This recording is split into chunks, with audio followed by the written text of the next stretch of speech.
நம்முடைய கர்த்தராகிய இயேசு கிறிஸ்துவுடைய கிருபை உங்கள் அனைவரோடும் இருப்பதாக. இன்றைக்கு நான் உங்களோடு பகிர்ந்து கொள்ளக்கூடிய வேத காரியம், பிசாசை கட்ட முடியுமா?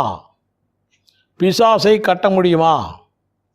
இந்த காலத்தில் பல ஊழியர்கள் பிசாசே மத்தேயு 18:18 படி உன்னை கட்டி பாதாளத்திற்குள் அடைக்கிறேன், யூ சட்டர், யூ கோ டு ஹெல் என்றெல்லாம் சொல்லுகிறார்கள். அப்படியானால் இன்று வரை எல்லா சாத்தான்களும் பாதாளம் போயிருக்க வேண்டும் அல்லவா? இன்னும் ஏன் பூமியில் சுற்றி கொண்டிருக்கின்றன? இயேசுவிடம் கூட தங்களை பாதாளத்தில் போக கட்டளையிடாதபடிக்கு அவரை அவைகள் வேண்டிக் கொண்டன என்று லூக்கா 8:31 சொல்லுகிறது. அப்படி பிசாசுகளை எல்லாம் கடந்த 2019 ஆண்டுகளாய் பாதாளத்தில் நம்மவர்கள் கட்டி போட்டால் இப்போது பிசாசின் தொல்லைகளே இந்த நாட்டில் இருக்கக்கூடாது அல்லவா? இயேசு கூட தன்னுடைய ஊழியத்தில் பிசாசை கட்டவில்லை, பிசாசை துரத்தினார்.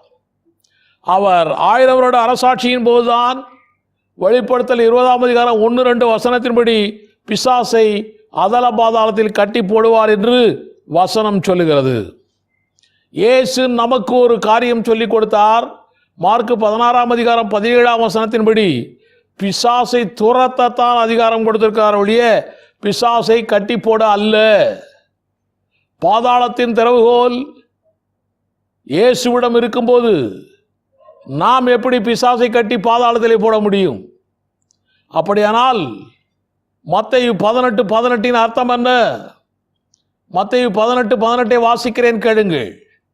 பூலோகத்திலே நீங்கள் எவைகளை கட்டுவீர்களோ அவைகள் பரலோகத்திலும் கட்டப்பட்டிருக்கும், பூலோகத்திலே நீங்கள் எவைகளை கட்டவிழ்ப்பீர்களோ அவைகள் பரலோகத்திலும் கட்டவிழ்க்கப்பட்டிருக்கும் என்று மெய்யாகவே உங்களுக்கு சொல்கிறேன். இங்கே கட்டுதல் என்பது பூலோகத்திலே பிசாசை கட்டுவது என்றால் பரலோகிலும் பிசாசு இருக்குமா? அங்கேயும் அந்த பிசாசு கட்டப்படுமா? அப்படியானால் நாம் எல்லாரும் பரலோகத்திற்கு போக போகிறோமே, அங்கே போய் கட்டப்பட்ட பிசாசுகளைத்தான் பார்க்க போகிறோமா? இந்த வசனத்தில் கட்டவிழ்க்கப்படுதல் என்று இருக்கிறது. அப்படியானால் கட்டிய பிசாசை கட்டினவர்களே அவிழ்த்து விடுவார்களா? பிசாசை கட்டும் அதிகாரம் தேவனுக்கு மாத்திரமே உண்டு என்று நான் ஏற்கனவே சொன்னேன். அது நமக்கு இல்லை. அப்படியானால் இங்கு கட்டுவது, கட்டவிழ்க்கப்படுவது என்பது பிசாசை கட்டுவதற்காக அல்ல என்று நாம் அறிகிறோம். மத்தேயு 16ஆம் அதிகாரம் 19ஆம் வசனத்தின்படியான அதிகாரம், நமக்கு கொடுக்கப்பட்ட அதிகாரம் நிறைந்த வசனமாகிய தேவன் தந்த திறவுகோலை வைத்து பரலோகத்திலே வைக்கப்பட்டுள்ள ஆசீர்வாதங்களை இந்த பூமிக்கு கட்டவிழ்க்கவும் பூமிக்கு வராமலும் பண்ணுவதற்கான அதிகாரத்தை தேவன் கொடுத்திருக்கிறார். எலியா மழை என்னும் ஆசீர்வாதத்தை கட்டினான், கட்டவிழ்த்தான் அல்லவா? அப்படிப்பட்ட அதிகாரம் தான் சொல்லப்பட்டிருக்கிறது ஒழிய இங்கே பிசாசை கட்டுவதற்காக சொல்லப்பட்டது அல்ல என்று நான் உங்களுக்கு சொல்லுகிறேன். சிலர் சொல்லுகிறார்கள், மத்தேயு 12ஆம் அதிகாரம் 29ஆம் வசனத்தின்படி பலவானை, அதாவது பிசாசை முந்தி கட்ட வேண்டும் என்று இயேசுவே சொல்லி இருக்கிறாரே என்று பலர் சொல்லுகிறார்கள். இதை அறிவதற்கு முன்னாலே அந்த நிகழ்ச்சியை நீங்கள் மத்தேயு 12ஆம் அதிகாரம் 22 முதல் வாசிக்க வேண்டும் என்று நான் உங்களை கேட்டுக்கொள்கிறேன். இங்கே நடந்த சம்பவம் பிசாசை துரத்தியது அல்ல என்று பலர் சொல்ல முடியுமா? இங்கே நடந்த சம்பவம் பிசாசை துரத்தியதுதான், பிசாசை கட்டி போட்டது அல்லவே அல்ல. மத்தேயு 12ஆம் அதிகாரம் 29ஆம் வசனம் என்பது ஒரு ஓமானமாக இயேசு கிறிஸ்து சொல்லியிருக்கிறார். அந்த ஓமானத்தை அப்படியே எடுத்துக்கொள்ளக்கூடாது. என்ன ஓமானம்? பலவானுடைய வீட்டுக்குள் புகுந்து கொள்ளையிட வேண்டுமானால் அவனை விட ஒரு பெரிய பலவான் வந்து அவனை கட்டி போட்டால்தான் முடியும். அதுபோல பலவானாகிய பிசாசை விரட்ட அவனை விட பலவானாகிய தேவனால், தேவ வல்லமையால் தான் முடியும். அவனை விட பலவான் இயேசுவின் நாமம் கொண்ட நம்மால் தான் ஜெயிக்க முடியும் என்று நம்முடைய ஆண்டவர் நமக்கு சொல்லிக் கொடுக்கிறார். அதனால் தான் மத்தேயு 17ஆம் அதிகாரம் 21ஆம் வசனம், மத்தேயு 16ஆம் அதிகாரம் 17ஆம் வசனம், இப்படிப்பட்ட வசனங்களிலே அவர் நாம் வல்லமையை பெற்றுக்கொள்ள வேண்டும் என்று அவர் சொல்லுகிறார். மத்தேயு 28ஆம் அதிகாரம் 18-19 தன் அதிகாரத்தை நமக்கு தந்து கொண்டிருக்கிறார். அதிகாரமும் வல்லமையும் இருந்தால் பிசாசை நம்மால் ஜெயிக்க முடியும். சிலர் சொல்லுகிறார்கள், பலவானை கட்டி போட்டு கொள்ளையிடுவது போல பிசாசை கட்ட வேண்டுமாம். அப்படியானால் ஒருவனை ஆட்கொண்ட பிசாசை அவனுக்குள்ளேயே கட்டி போட்டு பிசாசிடமிருந்து நன்மையும் சுகமும் பெற முடியுமா?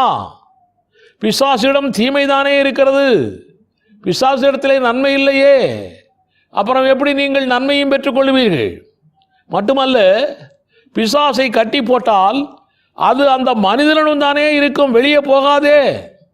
அது அவனை விட்டு விலகாத வரைக்கும் எப்படி பிசாசின் தீமைகள் அந்த மனிதனிடத்திலே ஒழியும்? நன்மைகள் எப்படி அந்த மனிதனுக்கு வந்து சேரும்? சிந்தியுங்கள். பிசாசை விரட்டிவிட்டால் அவனுக்குள்ளே வசனம் வரும், விசுவாசம் வரும், நன்மை வரும், வெற்றி வரும்.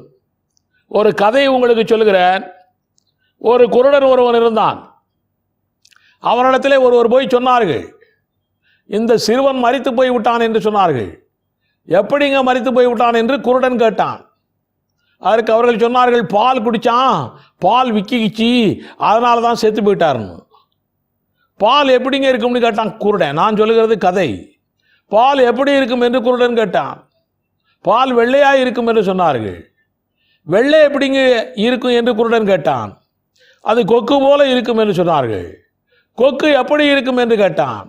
அது இப்படி கையை வளைத்து காட்டி இப்படி இப்படி கொக்கு இருக்கும் என்று சொன்னார்கள். உடனே அந்த குருடன் அந்த கையை தொட்டு பார்த்து விட்டு, ஐயோ, இவ்வளோ பெரிய பாலை குடித்தா ஏன் இந்த பிள்ளை சாகாது என்று அந்த குருடன் சொன்னாராம்.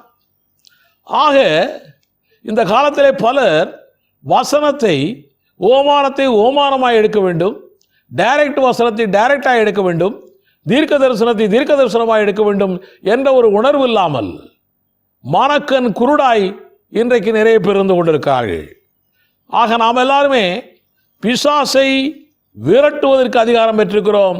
பிசாசை விரட்டுவோம். சர்வாயுத வர்க்கத்தோடு எதிர்த்து நிற்போம். அவன் ஓடியே போவான் இயேசுவின் நாமத்தினாலே. பிசாசை கட்டுவது நம் கையில் இல்லை, நமக்கு அதிகாரம் இல்லை. கடைசி நாட்களில் அதை இயேசுவே செய்வார். ஆமென்.